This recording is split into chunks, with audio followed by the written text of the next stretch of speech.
ரீப்ரொடக்ஷனில் asexual reproduction, sexual reproduction அப்படின்னு 2 விதமாக நம்ம பிரிக்கலாம். அதனுடைய டிஃப்ரென்சஸை இப்போ நம்ம பார்த்துருவோம். ஏசெக்சுவல் ரீப்ரொடக்ஷனில் ஒரு பேரண்ட்டு தான் இன்வால்வ் பண்ணியிருப்பாங்க.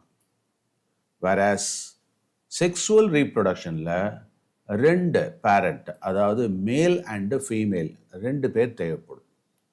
ஏசெக்சுவல் ரீப்ரொடக்ஷனில் ஒரு பேரண்ட் இருந்தாலே போதும். ஆனால் அதாவது இதில் மேல் ஃபீமேல், அதாவது ஆண் பெண் என்ற வித்தியாசம் இல்லை.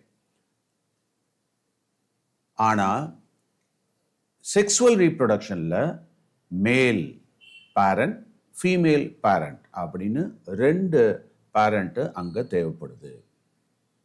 கேமெட் இன்வால்வ்மெண்ட், அதாவது இந்த இடத்துல எந்த விதமான ரீப்ரொடியூசிங் செல்ஸ் ஃபார்ம் ஆகாது. அதோடு இல்லாமல் அதுக்கு இடையில ஃபியூஷனும் இருக்காது. ஃபார்ம் ஆனால் தானே ஃபியூஷனாக வருது. ஆனால் செக்ஸுவல் ரீப்ரொடக்ஷனில் it involves fusion of male and female gametes.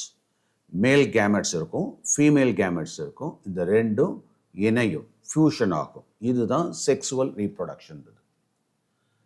Of spring, அதாவது இந்த பேரண்டோட குழந்தைகள் அப்படின்னு எடுத்தோம்னா இது கிட்டத்தட்ட ஜெராக்ஸ் அடித்த மாதிரி, குளோனிங் மாதிரி போயிட்டு இருக்கும்.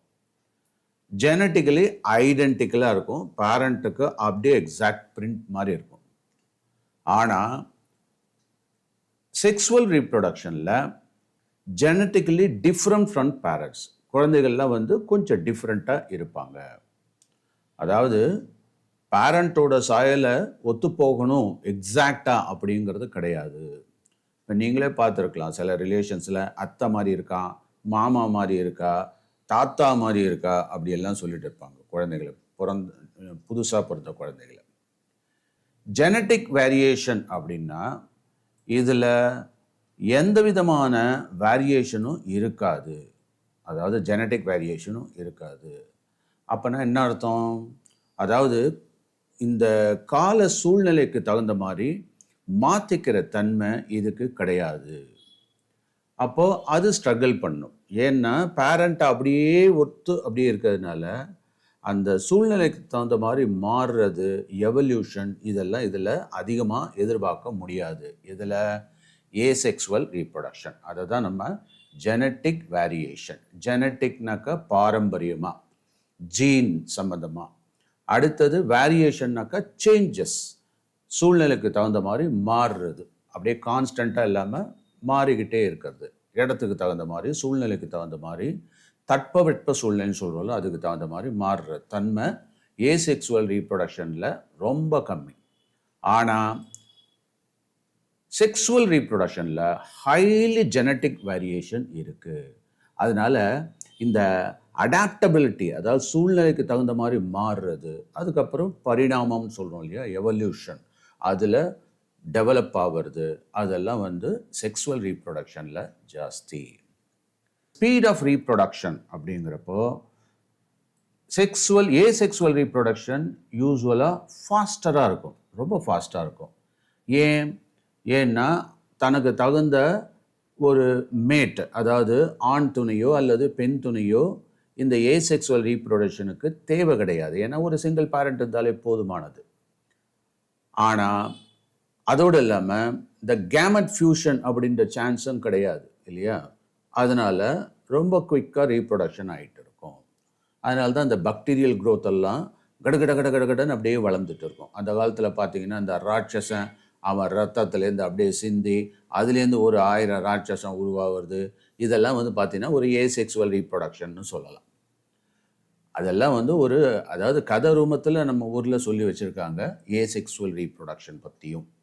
அடுத்தது யூஸ்வலி ஸ்லோயர், எது செக்ஸுவல் ரீப்ரொடக்ஷன். இது அந்த அளவுக்கு ஃபாஸ்ட்டாக இருக்காது. ஏன்னா அந்த மேட்டிங் ப்ராசஸே டிஃபிகல்ட்டாக இருக்கும். அதோட இல்லாமல் காம்ப்ளெக்ஸாக இருக்குது. ரெண்டாவது இந்த கேமட்ஸ் ஒன்றோட ஒன்று ஃபியூஸ் ஆகணும் இல்லையா, அது ஃபர்டிலைஸ் ஆகிறதுக்கு அது சான்சஸ், ப்ராபபிலிட்டி இதெல்லாம் பேஸ் பண்ணி தான் வரும். அதனால் அந்த அளவு ஃபாஸ்டர் கிடையாது, ஸ்லோவர் தான். அடுத்தது எக்ஸாம்பிள்னு பார்த்தா ஏசெக்சுவல் ரீப்ரொடக்ஷனில் நான் ஏற்கனவே சொன்னேன்ல, அதாவது இந்த ராட்சசன் இதுலேருந்து ரத்தத்துலேருந்து நிறைய அப்படியே உற்பத்தியாகி அவன் ஒரு ஆயிரக்கணக்கான ராட்சசம் உருவாகிறான்ற மாதிரி அதெல்லாம் அந்த காலத்திலே காமிச்சிட்டாங்க. என்னென்னா இந்த மாதிரி பாக்டீரியா, ராட்சசன்றது பாக்டீரியா, மனித குலத்துக்கு ஒவ்வாத ஒன்று அப்படின்னு எடுத்துக்கொள்ளலாம். அப்போது இந்த பைனரி ஃபிஷன் ரெண்டாக தன்னை தானே பிரிஞ்சுக்கிட்டு போயிட்டே இருக்கும். 2 4 ஆகும், 4 8 ஆகும், 8 16 ஆகும், போயிட்டே இருக்கும். அதுதான் பைனரி ஃபிஷன் இன் பாக்டீரியா. அதே மாதிரி பட்டிங் இன் ஹைட்ரா. ஹைட்ராவில் வந்து பார்த்தீங்கன்னாக்கா அப்படியே முளை கட்டி விடுற மாதிரி டங்கு டங்கு டங்குன்னு அப்படியே பட்டிங் ஆகி அப்படியே ஸ்ப்ரெட் ஆகி போயிட்டே இருக்கும். அதே மாதிரி தான் இந்த வெஜிடேட்டிவ் ப்ராபகேஷனும் சில பிளான்ஸில். ஆனால் செக்ஸுவல் ரீப்ரொடக்ஷன்றது இங்கே என்னென்னா ஹியூமன் ரீப்ரொடக்ஷன் சொல்லலாம். ஒரு அம்மா, ஒரு அப்பா, அதுக்கு ஒரு குழந்தை, ஸோ திருமணமானோன்னு ஒரு குழந்தை இல்லையா, அந்த குழந்தை பெரியவனானோ மறுபடியும் ஆண் பெண் அது சேர்ந்து ஒரு குழந்தை, இப்படின்னு இந்த ஜெனரேஷன் போயிட்டு இருக்கு. இதே மாதிரி சில flowering plants, of course animals also. ஓகேவா? ஸோ இந்த டிஃப்ரென்சஸ் ரொம்ப முக்கியம். ஸோ என்னென்ன ஆஸ்பெக்டில் அந்த டிஃப்ரென்சஸ் எல்லாம் இருந்ததுன்னு பார்த்தா, அதாவது number of parents, gamete involvement, offspring, genetic variation, speed of reproduction, அதுக்கப்புறம் எக்ஸாம்பிள். இது அத்தனை பாயிண்ட்டுன்னு சொல்லிட்டோம்னாக்கா நாம் ஃபுல்லாக மார்க்கு தட்டலாம். ஓகேவா? இதனுடைய நெமனேக் பார்க்கலாம். அதாவது ஒரு மெமரி எய்டு, எப்படி குயிக்காக ஞாபகம் வச்சுக்கலாம், 100% அப்படியே எப்படி ரீப்ரொடியூஸ் பண்ணலாம். அதாவது இந்த ஏசெக்சுவல் ரீப்ரொடக்ஷன் வெர்சஸ் செக்ஸுவல் ரீப்ரொடக்ஷன்றது. இதில் என்னென்ன பாயிண்ட் இருக்குது? இப்போ ஏற்கனவே பார்த்தோம், asexual versus sexual reproduction. So இதனுடைய ஷார்ட் ஃபார்மில் நிமனேக்கை ஈஸியாக ஞாபகம் வச்சுக்கிறது எப்படி? இதில் we talk about the number of parents, அதாவது பேரண்ட்ஸ் ரொம்ப முக்கியம். அதுக்கு அடுத்தது த கேமெட் இன்வால்வ்மெண்ட் பற்றி பார்த்தோம். அப்புறம் ஆஃப் ஸ்ப்ரிங் பற்றி பார்த்தோம். ஸோ இந்த 3 ரொம்ப முக்கியம். அடுத்தது ஜெனட்டிக் வேரியேஷன் பற்றி பார்த்தோம். ஸோ ஜெனட்டிக் வேரியேஷன், அதுக்கப்புறம் இந்த ஸ்பீட் ஆஃப் ரீப்ரொடக்ஷன் அப்படிங்கிறத பற்றி பார்த்தோம். அதுக்கப்புறம் தான் இந்த எக்ஸாம்பிள்ஸ் அப்படின்னு பார்த்தோம். ஸோ இதை 2ஆக கிளாஸிஃபை பண்ணிவிட்டு PGOGSC அப்படின்னு குயிக்காக சொல்லிடலாம். இப்போ P அப்படின்னா the number of parents.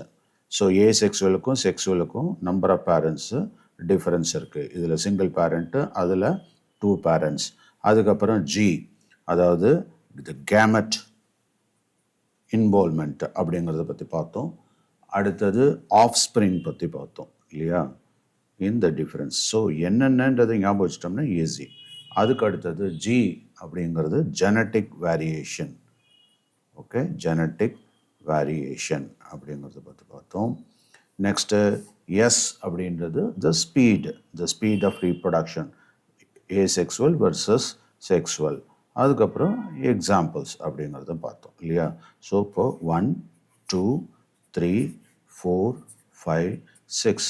So இந்த 5ஐயும் கரெக்டாக அப்படியே சொல்லிட்டிங்கன்னா you will get 100%. Suppose if it is 3 marks, you will definitely get 3 out of 3. All the best.